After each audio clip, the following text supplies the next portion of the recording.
You are listening to Get Real podcast. And we're live. And Dan, as you know, if you were to take blood from me and were to analyze the blood, that most of what runs through it is metal. That and cheeseburger grease. That and cheeseburgers. However, I do like other kinds of music. Yeah? I do. There's a lot of different types of music that are out there. And one of the things that I learned from my experience with the Extreme Tour this past June was that when the Spirit of God is in it, the Spirit of God transcends genre, not gender. But That's what you said last week. Genre fluidity. And that's what we're going to talk about today. Everything's falling apart here in the studio this morning. There we go. And with us, we have a very special guest that was on the tour that I had the opportunity to meet. Her name is Nedy. Now, let me tell you a little bit about Nedy. She is an up-and-coming, just absolute phenomenal musician. And this is a little bit about her. Her first EP was called Got Music, and it was released in 2012. She's performed at the House of Blues in Los Angeles, Howl at the Moon, and the Red Room. Her music is often heard on the radio stations in Napa Valley, California, and she has also made television appearances. In 2018, she released her second EP, Through the Fire, and in the summer of 2018, she was featured on the cover of the summer edition of Empire magazine. So we have Nedy with us. Nedy, before we ask the really serious questions, there's really one reason why I got you on here today, is how long would it take you to teach me how to dance like you? I can already do the bus driver. I'm doing the bus driver. No, Glenn, let me stop you right there, Nedy. Certain things are genetically prohibitive. Really? Yeah, and that sort of white guy thing you got going on, I'm sorry. It ain't gonna work? Yeah, no, it's just not gonna happen, brother. That's funny. And we also have sunglasses on because I've noticed that you have a lot of sunglasses. How many pairs of sunglasses do you have? Oh, yeah, join us. Oh, There we go. Unity in the house now. That's a good question. I haven't counted. I would say like around 20 or so. 20 pairs of sunglasses. Yeah, but a lot of them I get them like super cheap. I probably the most expensive pair of sunglasses are like $15. These right here I got at Walmart. So I'm a thrift shopper and bargain shopper. So I have a lot, but. Oh yeah. With me, I have trouble keeping track of one pair of sunglasses, much less. There's like this thing, they turn into coat hangers. You always have a lot of coat hangers, but you can never find your sunglasses. Nedy, you do a lot of things. You have many giftings, many talents. You play several different instruments. What other instruments do you play? I saw you play guitar. I saw you sing. You dance. What else do you do? Yeah. So I play the drums and the piano as well. And when did you start doing that? So I started playing guitar first. It's the first instrument I picked up. And then I got inspired to play the drums after watching this movie called That Thing You Do that aired on VH1. I don't know if you guys remember that movie, The Wonders. I don't know. Okay, yeah. It was like a fictional movie, and it just had a really catchy beat, like the theme song. And so I was like, well, I want to play the drums. So I picked up the drums, and then I just found a piano at the thrift store and brought that home with me. And yeah, so I just kind of been playing those instruments for, I would say, guitar mainly, that's definitely my main instrument. I don't really practice on the drums really anymore, but I can still, play a beat or whatnot. And that's been since, I would say 10, 12 years ago. And the dancing, when did you figure out that you liked to dance or wanted to dance? How did that come about? So I noticed in high school I liked to watch dance shows and stuff, but I didn't really think that I would do that or try to dance. And then when I was actually in the studio working on Through the Fire, I was co-producing that EP, and I didn't realize it at the time, but I was creating something that was that you had to dance to, that you wanted to dance to. And so when I was rehearsing that set after the EP was done and everything, and I was rehearsing it to perform it on tour and everything, I was like, well, I kind of have to dance. And I had already started dancing on my own just because I had a deepened desire in my heart, and I really believe it was from the Lord. And so I just started dancing, and I was trying to find a teacher at the time, but I couldn't find one. And so I was like, well, I can wait until I find one and then start dancing, or I can just start dancing and express myself and how the music makes me feel. And so that was a year and a half ago.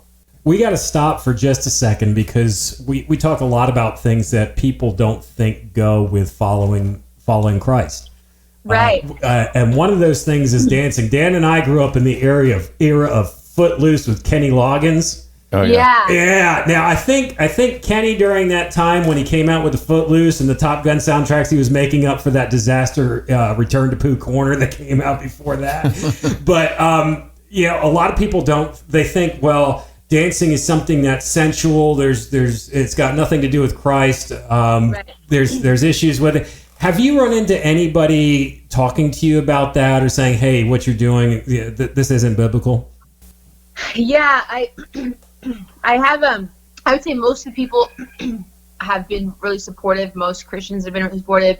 I've so far, because I feel like there'll probably be more people who will kind of discourage it or criticize it. But I'm grateful for the people who understand and get it and stuff. But yeah, somebody I know just commented how he thought it was could cause someone to stumble. And I brought up the scripture about David, dancing before the Lord, and he kind of backtracked on what he had said and stuff. So, I mean, that was just definitely a discouragement. And I think that a lot of times dancing is used in sensual ways, and just like anything good, we as humans, distort it and twist it and stuff. But I think inherently it's not evil. God created it. And so I did also have someone else, comment how she likes how I dance. It was on the tour last year, and she said, yeah, I like that you dance, and you're not sensual, you're graceful, but it's cool. And so that was a huge encouragement for sure. Well, Glenn was trying to teach himself how to dance as well, and he really cut loose. And when he lost his robe, there were tons of people stumbling, trying to get the heck out of there. They were running, and some people got trampled. It was kind of scary. Well, you know what? It is this thing. How do you say? God's algorithm. Like, we have these warnings about judgment, about not judging other people non-redemptively. Obviously, if you don't think somebody's born again, you want to talk to them about Christ, you're using loving judgment. There's no way around it. Right. But as far as hypocritical judgment or harsh judgments, and it talks about not thinking evil, of someone. Yes. And it's like God's algorithm is so surprising, because I've heard, we come from a cultic background, as weird as that is, I remember they would always talk about the appearance of evil. And you got to be careful if a guy is single, or if he's in an unhappy marriage, or a gal, you got to be careful where you go and what you do. And we're not against that. Right. But they took it to some sort of hyper extreme that was ridiculous. And when I thought about it, I started analyzing the scripture, and I thought about, well, you know what? When they did communion, I'm sorry, there's a lot of people with addiction issues. They were drinking wine. Maybe it was weak wine. I don't know what it was, okay? When Jesus went to a party and made 1,000 bottles or more, say scholars, and it's like, okay, that could be a stumbling block. Or riding around on a donkey with your fiance who's great with child, that might look a little bit like the appearance of evil. So you can take things to an extreme level, and then they're like, you're dancing, and they're like, and people want to come down on you. I'm like, God's algorithm is whack. And I mean that in a wonderful, loving appreciation of it, but it's whack. Yeah, totally. I honestly, I do anticipate criticism and all that, but also anticipate people to understand it and give God the glory and stuff. But it's true. That's a really cool way to word it. And probably a lot of people that will be criticizing or have criticized, they can't dance. And they're just That's jealous. it. That's what it It's comes down envy. to. It's envy. Yeah, totally. How come you can do that and I can't? I want to dance. Yeah, exactly. I think a lot of these people aren't creatives and artists themselves, and they just kind of don't really understand how it works and stuff. Artists get it. And when you just said that somebody described your dance as graceful, for me, when I see somebody dance gracefully, it demonstrates the grace of God, especially like a ballerina. Right. Dan, we've talked about this before. Yeah, absolutely. How when you watch a ballerina, they make it look so effortless and they're just leaping across the stage. Ooh, I do that so well, don't I? You do. You Just really do. leaping across the stage like that. Yeah. But it's really hard work. But the person who's watching it, and then somebody who watches a Christian go through the trials and tribulations of life, to them it's like, oh man, they got life easy. And we're like, oh God, am I going to make it another day? Yeah, that twirl about took me out. Totally. That pirouette. Oh, let me do a pirouette right now. There we go. No, it's really, you know what? And freedom does scare people. And I get it, though. I do understand it. It's like if you've never gone to a very free church with a lot of worship, well, after we were in a cult or after seeing a bunch of stuff, I get a little nervous. Yeah. You know, if somebody's standing up and you're not sure where they're coming from and they're prophesying to the hills, or they're telling you that, you know, Right. UFOs are coming down, you get a little nervous. You know, it's like, hey, that's a free person. I'm not sure why or what's going on. So I get it, and I don't want to hate on people on either side. But the beauty of what God releases prophetically or artistically through somebody, you know, it's, I don't know, the algorithm is whack. One of the things, in addition to the grace that you demonstrate, Nedy, that I really appreciate is your sass. Okay? I got to see you down here in Charleston a few weeks ago, and the song that you opened up with was Humble Yourself. And I liked it because it was in your face. I mean, just laid out there. We're going to play that in a few seconds for our listeners. But before we do that, can you explain how that song came about and what it's about? Yeah, for sure. Well, thank you. I wrote it as kind of just during a time I was really hurting, was experiencing a lot of like persecution and hatred really at the restaurant that I was working at. And, you know, if you worked in the restaurant industry, you know, it can be really, really hard. There's a lot of evil going on. There's a lot of temptation. You have to really have tough skin is what they call it. But so yeah, I just wrote it out of kind of, in a way, it was heartbroken just because the continuous hatred that I was experiencing. And then I was just realizing, like, you know, more than this being about me and their, you know, actions or words or lack thereof toward me, it's really ultimately, as we know, toward God, and just wanting them to humble themselves. So yeah, that's how I started writing that song. And what I liked about it is you had it intended towards particular people in your life in a certain situation. And I'm sure David was the same way when he was writing in the Psalms about God breaking the teeth of his enemies. Yeah. Right? Yeah, that really brought me to that. But it's really an instruction. I was sitting there listening, or standing and listening to it, and I was almost certain that there was somebody there that needed to hear that they needed to humble themselves before the Lord, that they're riding on their own high horse and that they can't make it on their own. And that's what I really like about that song. And for our listeners, here is my bootleg version that I recorded of during the Extreme Tour just a few weeks ago in Charleston. This is Humble Yourself by Nedy. Thank you so much.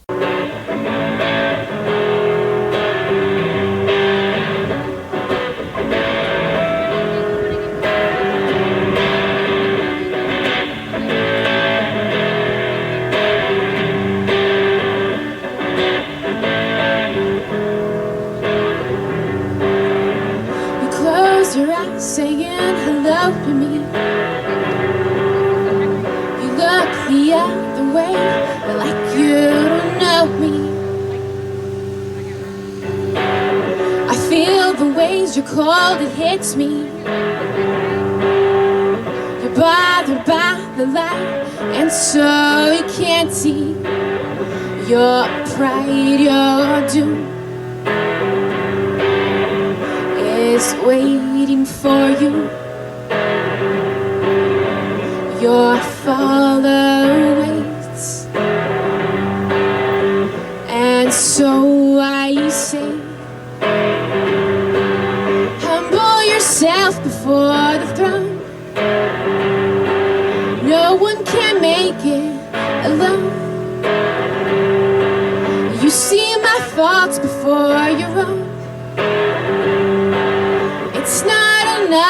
more show. It's clear to see you're stuck in misery.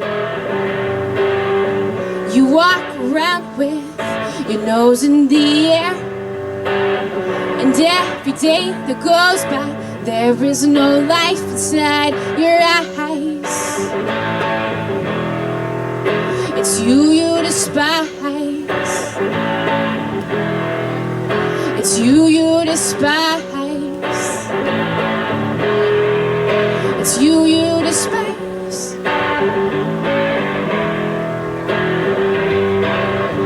Your pride, your doom is waiting for you.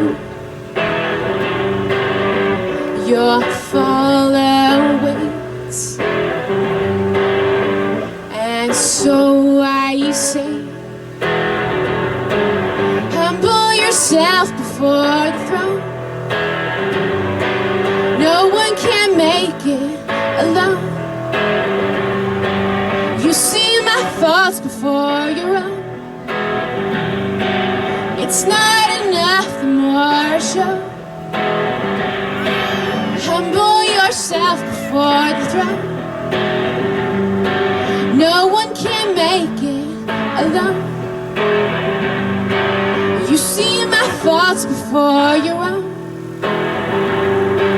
It's not enough, the more show.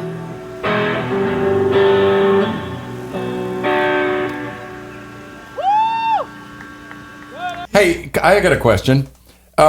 Have you seem like a natural extrovert. Is this the way you were, or did you have to make conscious choices to release some of the stuff that God put in you? Were you shy? Were you uncomfortable? Stage fright? Whatever. Yeah, I love all your guys' questions. They're seriously so good. Hey, Dan! High five! We did something! Yay! Yeah, so I'm naturally, I would say, an introvert. I was more of the listener growing up, the friend who listened, and during the years when I started working, I worked at a clothing store, and I was forced to talk to people and just really forced to tell them that they're going to buy something, which I hated. But so yeah, it really pulled me out of my shell. And I think a lot of times we just need that confidence in someone else to help us to see those things in us and bring them out. And so the way that happened for me was with my work and being in customer service and kind of finding that was a strength, even though I was an introvert, kind of realizing that talking to people was a natural strength that God gave me. And so that really made me an extrovert. I would say I wasn't always like that, but just during my work, pulling that out of me. That's interesting, because I think working in customer service will drive anybody towards break their teeth. Oh God. I've had those moments for sure. I'm not going to say anymore. I've been kind of dealing with that this morning on this end, but okay. I have had an energy drink. Yeah, I guess that's what I it is. drank a whole pot of coffee this morning. I am ready to go. This year, 2019, has been very big for you, Nedy, and in watching what you've been doing and understanding a little bit of your story, it reminds me a little bit of what Abraham did in the book of Genesis, where he stepped out in faith and left everything behind to pursue his calling. This year, for you, you've referred to it as Nedy in motion, and you left your family, you left your job to pursue 4 months of touring, and you're going to be going over to Western Europe soon. Is that correct? Eastern Europe. Eastern Europe. Okay. Yeah, okay. yeah. Okay. Yeah, and exactly.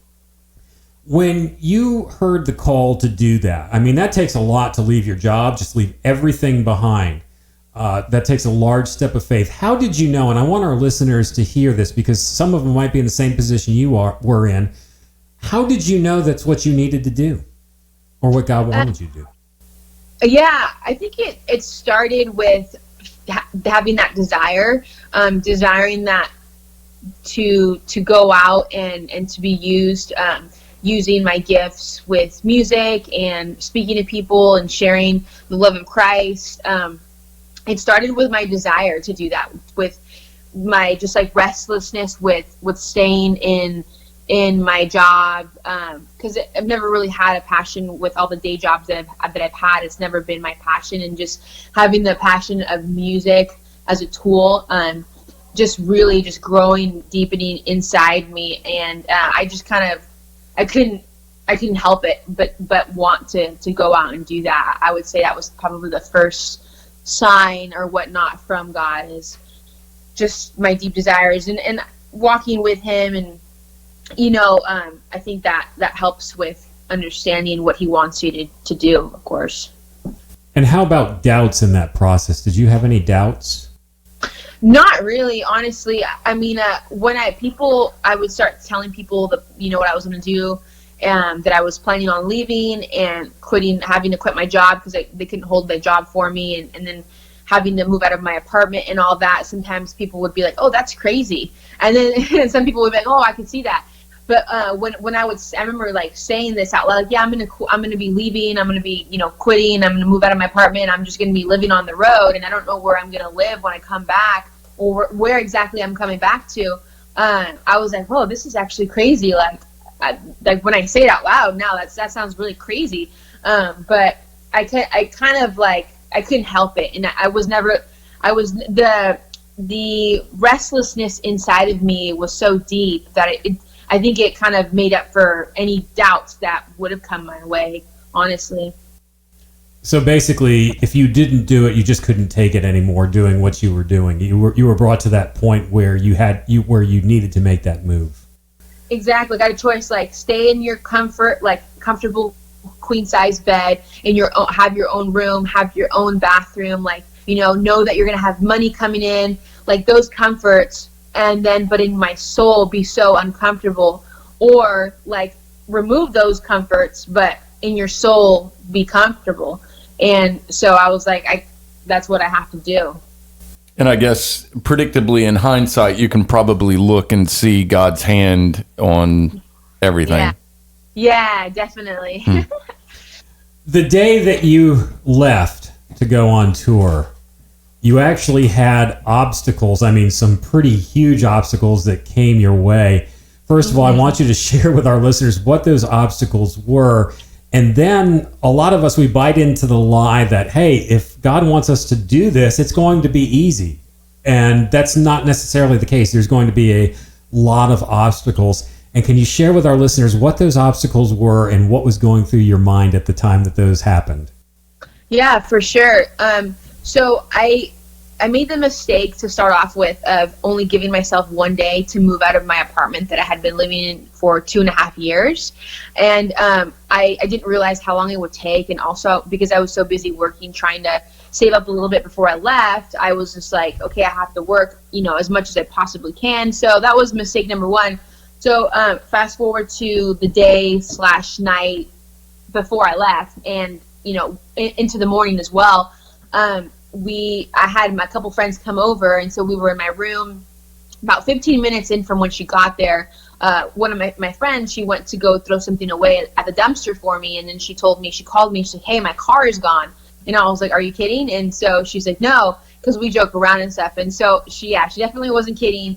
Her car got towed, and so that was really hard. I felt really bad and really responsible, and so there haven't really been doubts, honestly, if I was supposed to go on the road for this long. But I did have, and I have had struggles with trusting the Lord that He was going to take care of me, because not everyone understands this ministry, really. And so and that was hard in that moment, just trusting that God would make up for the towing fee and whatnot. And then I had to just do a lot. I had to pack all my stuff and then clean my apartment out, my room and my bathroom primarily. And then that morning, I ended up having to go on to a later morning, because of the whole towing situation. And then but before I went on the flight, I drove over to my friend's house and dropped off all my stuff. And so I live on the 3rd floor in an apartment. So it was just going back and forth, packing my stuff. And then it was a crazy, traumatic time. And so those were some of the obstacles for sure. I never felt like, oh, maybe I'm doing the wrong thing, because it was God so clearly opening doors for me to do that. But I felt many times throughout my mission to really pursue music, to do that full time, I have felt just like distractions. I have felt, whether from the devil himself, from people just trying to, even with my dancing, people try to kind of, without realizing it, try to stop me from being me, from doing what God has called me to do. And so he's instilled perseverance in me, and so that's kind of how I took all those obstacles. It's really impacting. I know when I think about it, and I hear you talking, Nedy, it's I try to think of somebody that God used, Glenn, that was not passionate. I can think of very imperfect people that have blown my mind and what they've accomplished with the God behind. Mel Gibson comes to thought, yeah. Right? Mm-hmm. Imperfect, morally imperfect, all sorts of things. Doctrinal, I don't know where he's at, right? But in the name of the Lord, he did some amazing things. He had to do it. And then I think of things like depression, anger turned inward, mediocrity, settling. And there's a lot of people, me included, and I'm sure you can relate at different times in your life, of when you don't step out, but you keep, it's almost like you're a constipated vessel, yeah. Right? Yeah, that's a good way. And then you're not releasing, and then you're angry, you're bitter, you're this, you lose your passion, you lose the zest. And then Nedy comes along and she's dancing. She had to overcome some introverted tendencies and then put it out there. I would predict that since you've begun risking it, releasing it, that you probably feel 10 times more creative than you did when you were back in before you made that step. Would that be something? Yeah, definitely. Totally. I think, as an artist, we desire to release, like you said, and just like let go of, what we feel in our soul, to express our soul. And when we do that very thing that God created us to do, it's healing to us and to others. And it's a beautiful thing for sure. Well, I think this podcast will encourage a lot of our listeners.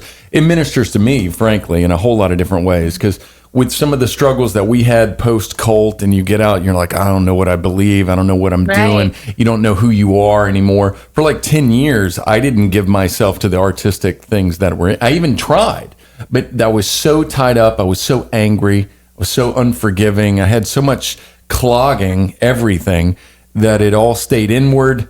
You feel like you're stuck in this mediocre place. And then I guess 2 years ago, maybe I started really giving myself more to the Lord and just opening up and giving more. Even in this podcast was, for me, God moved on you and I started just kind of leaking out. I'm like, okay, I don't know where I'm at, but just the little bit that we've been able to squeak out in someone else's direction, to give, to release, to say to the Lord, if you have a question, it's better to shout it out, But I'm all over the place, but I do appreciate this because it is ministering to me. And then after 10 years of not like writing a song or written in the past couple of years, I think I've written, 20 or 30. And it's I don't know, that's thank you for sharing that, That's really cool. Thank you. I really appreciate you guys, and that's ministering to me right back. So thank you. And I hope it's the same for our listeners, because a lot of our listeners are very artistic as well, and some of them might be in that spot where they're figuring out how to release, whether or not to take that giant step of faith. Everything that Dan and I have done is a giant step of faith. I mean, just even this morning for me, just looking at my circumstances that are surrounding me right now, oh man, you would think that we should not be doing this right now. But Nedy, actually, your testimony that I saw in your vlog inspired me to press through with today. I mean, the downstairs of the Get Real studio was like a swimming pool last night with a major water issue. But we are here, and we got our swimmies on, and we took care of it downstairs. But, in the human, I'd be like, wait a minute, I got to adjust everything because we've got this issue. And I was like, well, no, wait a minute. Nedy missed her plane and had a car towed. If she can do it, I can do it. And what is it that the Lord has in store in doing this and pressing beyond that? Because Paul, he was shipwrecked. How many times? Thrown in prison. Right. How many times? And he never quit.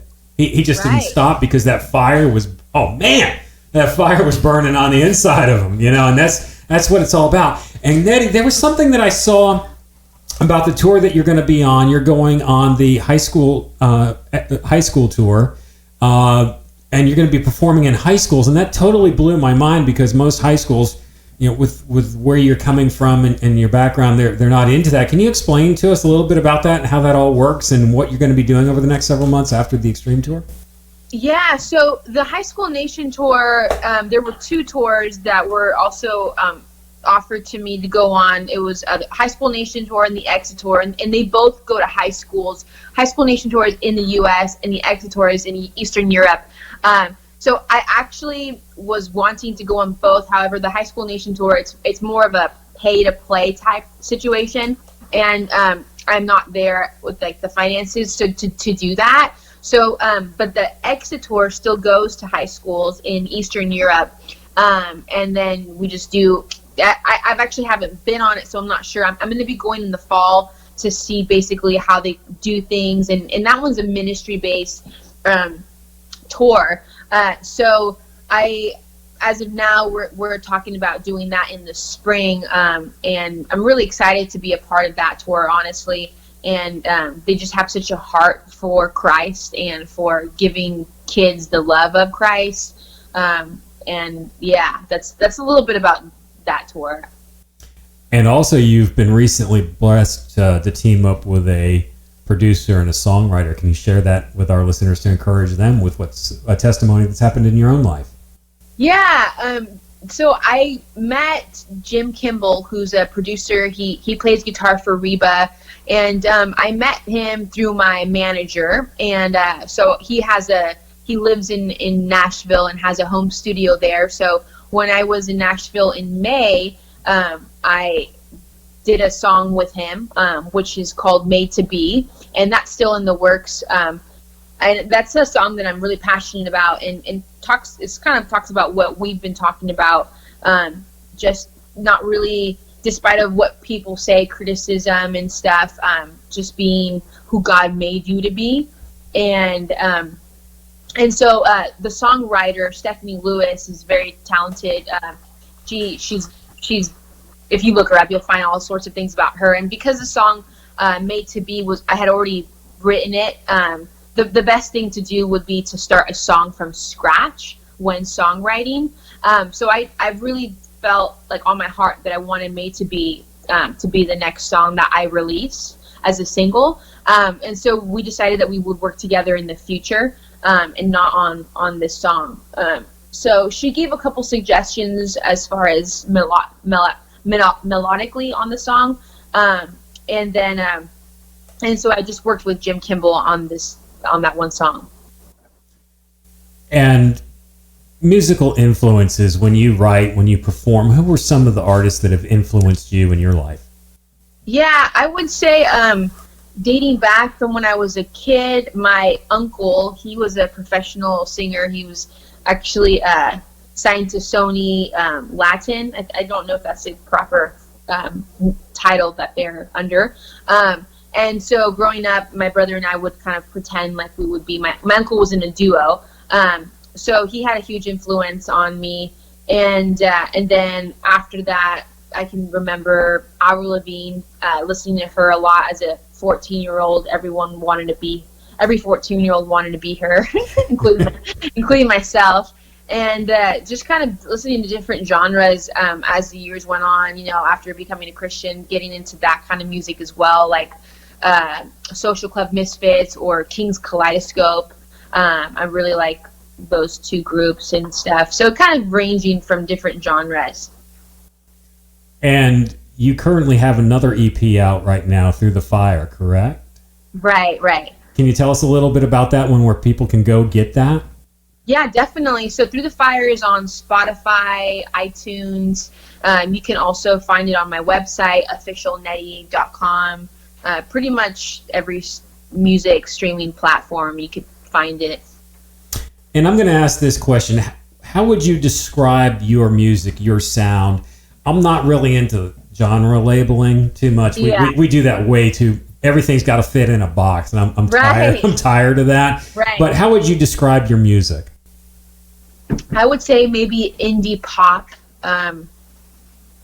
With maybe a little bit of R&B or hints of soul. And the indie pop, your song that we're going to play for our listeners, "You Are," to me, it's got an indie chill sound to it. I don't know if that's something you can, but it's just got that. It's got that raw feel to it, but it's just chill. I could sit and just chill out to it all day long. Tell us a little bit about "You Are," that song, how it came about, and what you want people to glean from that. Yeah, definitely. Well, thank you. That's definitely a compliment. It was written after just kind of reflecting on God and who He is and what He's done in my life. First, by making me His own and giving me purpose and hope, and just kind of, wallowing and meditating on that goodness, and more importantly, I named the song "You Are" rather than "You Are Mine," because I say "You Are Mine" throughout the song. But I wanted to just really focus on ultimately, like, just on God being Him. He says He says "I am," and that's just so important to kind of bring that back to Him and just focus on Him. And here is "You Are" by Nedy. Just sit back, relax, listen, and the chill. queen of indie chill. The queen of indie chill with sheer spiritual sass. How about that for sibilance, Dan? Huh?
As we're talking to you, Nedy, one thing, you have a very, what do you call it? Just kind of down to earth, poignant way of expressing yourself that instantly kind of disarms. And I think that's a real gift. And I think it's just where you're coming from.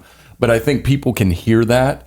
And doing what you're doing, like I find the Extreme Tour, you guys intimidate me spiritually. And I don't mean that. I told that to Harry and Mel too. It's like going and it's like all the rules of like, you're not there for your own attention. You're not there for this. You're there for ministry. There's no promise of payoff. It's scary because you don't know how you're going to pay for it. And you go in and you do these things and release so much.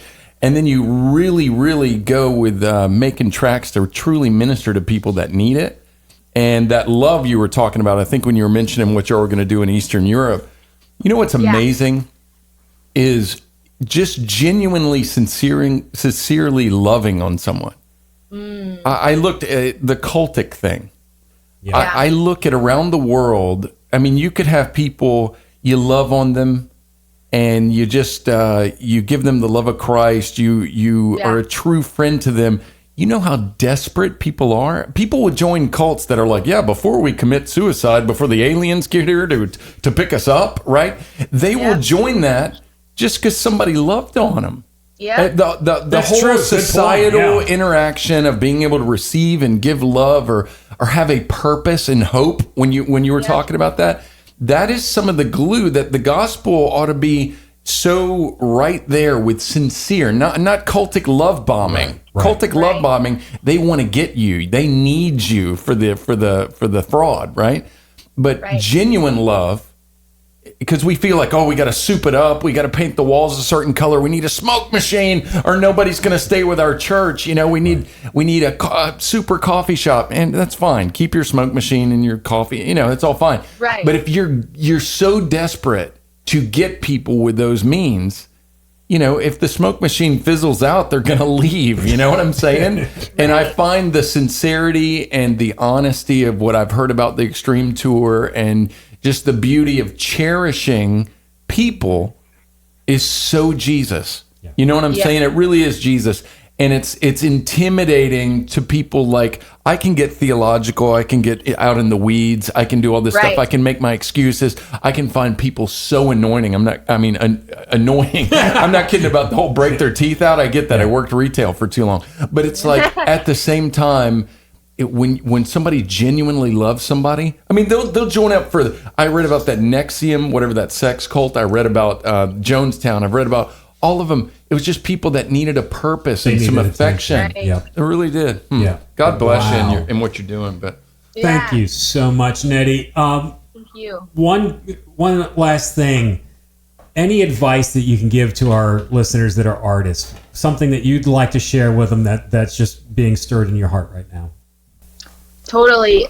Get close to God, because the closer we are to Him, the closer we are to our Creator, the closer we get to know our Creator, the more we will know what we were created for, and the more the confidence we will have to live that out.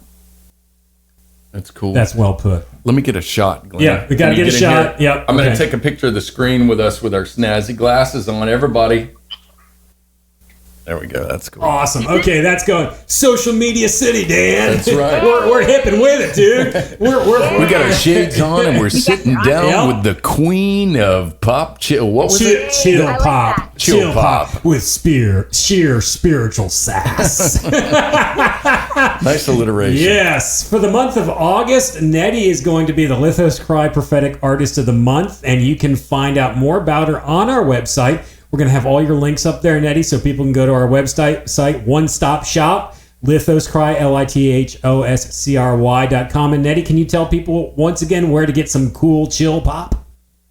Yes. You can find me on officialnedy.com, also on Spotify, iTunes, and much more. That's awesome. Thanks for being with us. I look forward to meeting you in person sometime. Thank you. Yes. Likewise, I really appreciate you guys. This has been a huge blessing and honor for me, and so thank you so much. Super cool. Chill pop. Lithoscry.com